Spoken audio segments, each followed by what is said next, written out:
In today's tutorial, I'll be showing you how to make this beautiful and unique kimono shirt that's featuring a stunning open back neckline and an elegant bow tie detail. If you're looking for a shirt that combines comfort, style, and a touch of sophistication, then you're going to love this design. This shirt is perfect for casual outings, brunch dates, or even a smart casual look when paired with your favorite jeans. Stay with me as I take you through the complete cutting and sewing process step by step. Let's get started. This striped fabric I have on my table is 100% cotton and I folded it into two as you can see. I cut out this amount of fabric that will be enough to draft out just for the front part of my shirt. Any fabric of your choice is totally fine. I wrote this straight line on top of my fabric and that is going to be my shoulder line. To determine the amount of folds you should have, divide your hip circumference by 4. Mine is 10.5 inches. I added extra 1.5 inches for my button allowance, then 3 inches extra for sewing allowance, and in total when I measured it out, it was more than enough for the front part of my shirt. So from the folded end of this my fabric, I'll be marking 1.5 inches, which will be for my button allowance, which I'll now use my stretch ruler to connect all these dots I've made right here into a straight line. So at this point now, any measurement I'm taking will be starting from this my button allowance line. So right here, I'm marking my shoulder of 7 inches. Remember, I'm placing it on my button allowance line right there. Then I'll also get my neck width of 2.5 inches because this is a shirt, and a neck depth of 2.5 inches as well, and I'll use my curve rule to connect this into a round neckline. So starting from this my shoulder, I'll be determining the length of my sleeve, which I want it to be 2 inches above my elbow. So right here I'm marking 8 inches as the length of my sleeve. Then this remaining excess here will be for my folding or my joining allowance. Remember, this is a kimono shirt, right? Then the next I'm going to come down by 1 inch from that point where my sleeve ended, and I'll slightly connect this into my neck width of 2.5 inches to get my shoulder slope. Sorry. So from down my sleeve, I'm coming down by 9.5 inches. Remember that I subtracted 1.5 inches as I was marking this, right? Then I'm going to move over to the body measurement. Now, still subtracting 1.5 inches, I got my half length of 16 inches. So the length of this, my fabric, is the actual length of my shirt, which is very close to my hip area. So now I extended this my half length, and this my other measurements I marked right here of 9.5 inches. So exactly on that line, I'll be dividing my bust circumference by 4, and I'll be marking the quarter of it right here, which is 9 inches. And I'm adding extra 3 inches for my ease and sewing allowance. On my half length, I'll divide my waist circumference by 4, which is 8 inches, and I'll mark extra 3 inches. So remember that all these things I'm marking are starting from my button allowance line, okay? On my full fabric length, I'm marking my hip circumference divided by 4, added 3 inches extra. So now I'm connecting this from my bust down to my half length, then to the full length of my shirt. On this particular line, I came down by 1 inch just like this. Now I'm going to be curving this in like this to make this 1 inch, and that is basically it for the front part of this shirt. The next thing is to cut out the neckline, cut out the shoulder part, but while doing this, leave at least half of an inch at the top part for joining allowance. Now I'm cutting out the sides, and that is it. I'll also notch the button allowance right there, and I'm going to get started with the back part of our shirt. I also have the back part of this fabric folded into two, as you can see. I'll get the front part of my shirt and place it right here. But before I do that, I'll fold in that button allowance of 1.5 inches. Then I'll align the front part of my shirt at the base of the back part of my fabric and also at the edge.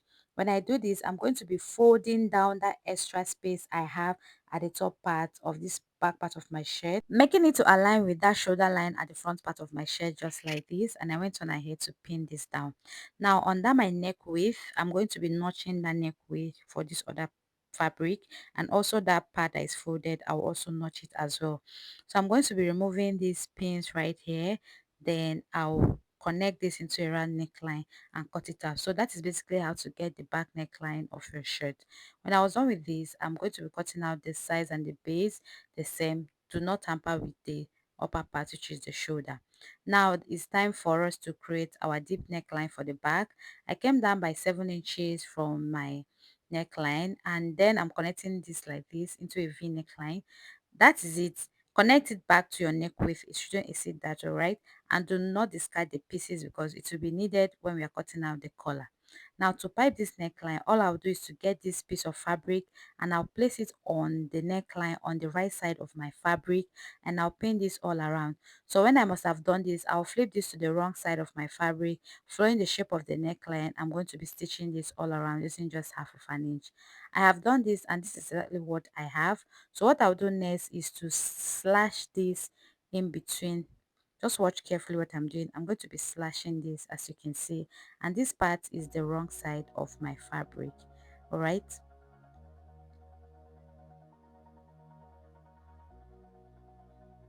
so now I'm done with that. I'm going to turn this to the right side of my fabric so you see what it looks like. Now I'm going to be notching that middle or deepest part of the v neckline as well. So when I'm done with this now, I'll move this piece I have right here to the wrong side of my fabric on the neckline, as you can see, just like this. So when you do this, go on ahead and iron this properly, and then go on ahead to fold this twice to get rid of the wrong edges. I'm talking about this little piece I have right here. If it's too big, you can go on ahead to trim it slightly. It is totally fine as well. So you can see what I'm doing right here. This is how I'll continue folding this, and when I'm done folding it in, I'll now stitch this all around, and that is it. Now for the front part, you go on ahead to also slash open the front part and iron an interfacing into your button allowance, but me, I don't always do that. So when you iron that interfacing to the button allowance of 1.5 inches, you go on ahead to fold it into two and now fold it again, all right, so that you can stitch this perfectly as I'm doing right here. So when you do this, go on ahead to iron and stitch down. So this is something I did for this other part, so you can see what it looks like. Now I'm done with my neckline for the back part, and I've also stitched my button allowance as well. So right sides facing each other, I'm going to be joining the front and the back part of my shirt together on the shoulder. But firstly, I'll go on ahead to pin this together. Remember, right sides of my fabric facing each other. Then I'll go on ahead to stitch this down using just half of an inch. When I'm done stitching it down, you all see what I have right here, and we are progressing. So I'm going to be arranging this properly so that I can cut out for the extra sleeve of our kimono shirt.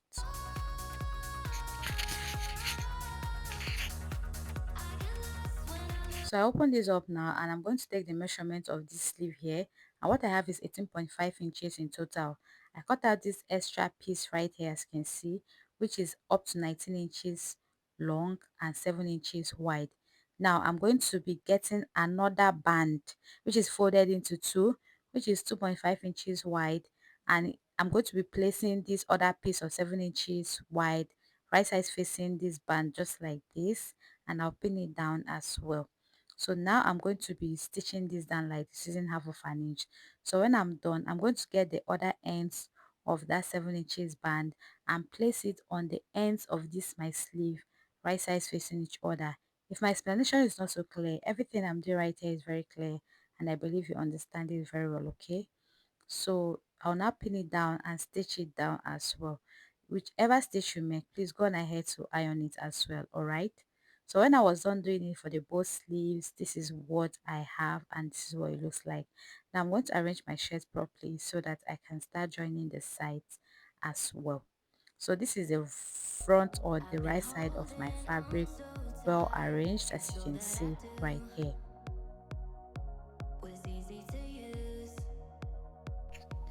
So I'm going to work for the bow tie. This piece I have right here is folded into two, which is 11 inches long, and for the width it is 7 inches as well. So I'm going to be stitching this all around, leaving a tiny space where I'll be turning this out from to the right side. Now for this other piece I have, it is 22 inches long and 2 inches wide.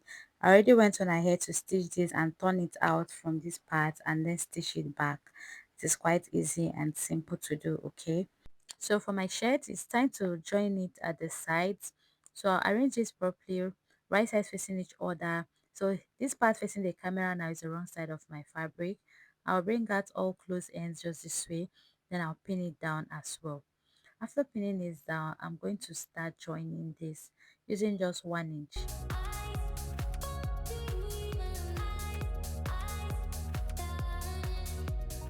for the both sides, and I'll also hem the base as well.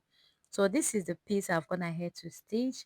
So iron, please iron, it is very necessary. I folded this into two to get the midpoint of this my bow, and I'm just going to make a mark right there and now pleat this just this way. So I double this thread I have right here, which I'll be using to tie exactly on that midpoint. I'll make it very strong, as you can see.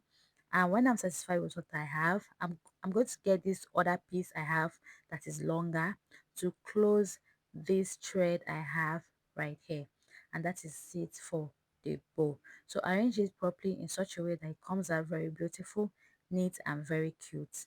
Now I'm going to pin this right there on that point. So for the back neckline now, that's where I'm going to be fixing this my bow. I'm going to just place this at the center right there, ensuring that my fabric is laying flat or my shirt is laying flat so that you don't have folds. I'll be tacking the four parts or corners of this my bow tie, just as I've shown you right here. So now this is it after joining the side of my shirt. Go on ahead to notch these parts, especially this cuff part. You should notch it, it is very important. After doing everything that I said earlier, this is what my shirt looks like. And I'm just going to also show you all the back part as well. So you can see that the rope part, I stitched it together. I didn't stitch the rope part together to my shirt. So now for the neckline, I'm going to be getting that piece which I cut off earlier, and it is 2.5 inches wide. Don't forget it is needed while calculating for your collar or your neckline. Now 2.5, I have that in mind already. Now I'm taking the measurement of my shirt from the button allowance part all the way to the joints I have on the shoulder. So I have 5 inches, as you can see. So 5 inches plus 2.5 inches will give me 7.5 inches. So this piece of fabric I have right here, from the top part, I folded it into two, and I folded it again from the sides. So I'll be running a straight line right here, and I'm going to marking down my neckline and add extra half of an inch as well. So for the height, I'll be marking 1 inch as well. So I'm trying to cut out the collar at the same time. Then after that 1 inch, I'm marking 2.5 inches upward, and I'll connect it together as well and connect it like this. So from this other end, I'll come down by just half of an inch, and I'll also slightly connect it to this other point as well. So this part I also came out by half of an inch, and I'm slanting this into that 1 inch collar. Now this is it. I might be a little bit faster, but I have a separate tutorial on the channel on how to cut a collar for your shirt. So after all of that, I went on ahead now to cut out everything the same way I have marked it so far. So now it is two pieces I have right here. Now right sides facing each other, I'm going to be I'm going to be joining all the sides aside the base of this my collar. Okay, so I'll use half an inch to join all the sides. So I've gone ahead to do this, and I've flipped this to the right. This is the wrong side, sorry. I'll just trim off the excess at the sides. Careful not to cut out your threads. Now I'm going to be flipping this to the right side of my fabric. So your collar also needs an interfacing, but I didn't add this to mine, but it is really necessary. But if you don't want to do that, it's still totally fine. All right, so now this is the right side of my fabric. Also going ahead to iron this perfectly flat. Now I'm going to be fixing this my collar now to the neckline of my shirt. The right side of my collar is facing the right side of the neckline of my shirt. I'll start by pinning this. So you can see I'm not pinning my two collar at the same time on this neckline of my shirt. It's just one part of the collar, right sides facing each other. Now when I get to that shoulder, I'm going to be getting that piece I cut out, which is for the back neckline. And when I measured it out, I have 5 inches. So I'm going to be marking 5 inches on my collar, and now continue pinning from that 5 inches I marked on my shoulder. Watch what I'm doing if my explanation is not so clear, because I believe a lot of you might not really understand, but it's quite simple and easy to do. So after pinning this, I'll go on ahead and stitch this down using just half of an inch as I'm showing you right here. So I'm done doing this now, and this is what it looks like. So the next thing is to finish up for this other rough part so that it will not be seen. I'll do this by basically folding in that half of an inch I stitched earlier on my neckline. I'll fold it in. Make sure you notch any part that seems a bit stressful to relax. Okay, then I'll fold in that half of an inch again, on this part of my collar, making sure I use it to cover up this other first stitch I have on my neckline, and I'll also pin this as well. So when I do this, I'm just going to be stitching this down using just half of an inch. So when you do this, that is basically all for the tutorial. I hope you found it really helpful. I've also hemmed the base of my shirt, and this is what it looks like at the end of the day. I hope you really love this shirt. I really wish to also see your recreation as well. Thank you so much for watching. I hope to see you all next time on the same channel. Keep on having a lovely time ahead of you. And if you're yet to join my WhatsApp group, please kindly do, because there are a lot of informative stuff to share right there. Continue having a lovely time ahead of you. I'll see you.